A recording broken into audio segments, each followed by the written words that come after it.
Yo, what up, guys, man? Today, I want to give you guys a quick roadmap. I love roadmaps because it gives you the step-by-step play on how to get pre-qualified, right?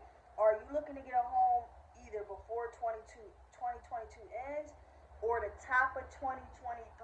There's some important things that you need to know as a consumer on how to get pre-qualified, right? Because a lot of times, guys, people come to me and they say, yo, I want to buy a house, I want to buy a house, I want to buy a house, and they do not know the initial first steps, right? Also, let me tell you guys, as a real estate agent, when I was first showing houses last year, man, people didn't understand the importance of being pre-qualified, having that letter in the mail to actually be able to go shopping, right?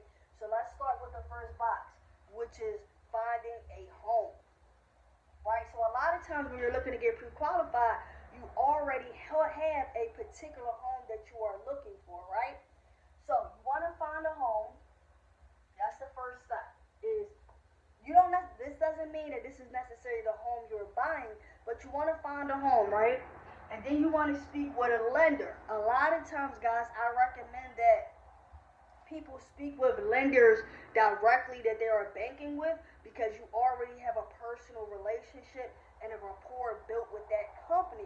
Not only that, you have banking accounts with that company, whether it's check-ins or savings. They're able to see your monthly income being deposited into those bank accounts, which is super important, right? So you want to speak to a lender about the home that you find, right? The next step, guys, is this is where the lender is going to determine if you are pre-qualified based off verifying your personal information, right? So they're going to want to know your name, date of birth, social security, and things like that. And what's going to happen is they're kind of going to do what's a soft pull, right? This is why you're being pre-qualified and not necessarily pre-approved. Now, we can go over kind of the difference later. Sometimes those terms are used interchangeably.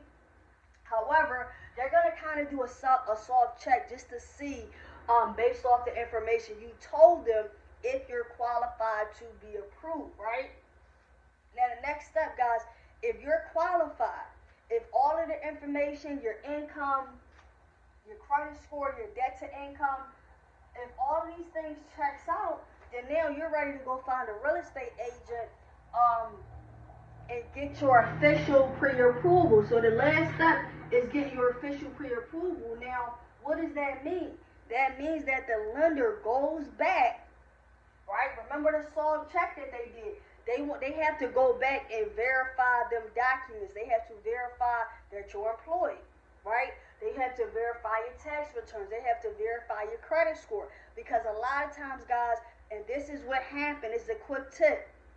If you're looking to get pre-approved for a property, right, and you make a big purchase right before you get that pre-approval, that can increase your debt-to-income ratio and make it very difficult for you to get that property.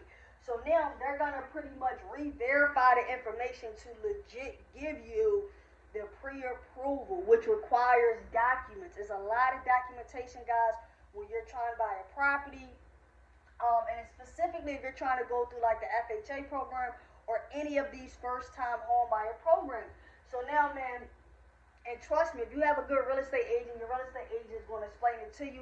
Maybe you already were speaking with some agents that you actually like, that you were maybe dealing with in the past, which is super important, guys. So once you have a real estate agent and you get your official pre-approval, now you come and get the home buying process. Now, let me say this, guys, before I end this video, because a lot of times, right, people say, I want to buy a house, I want to buy a house, I want to buy a house, I want to buy a house.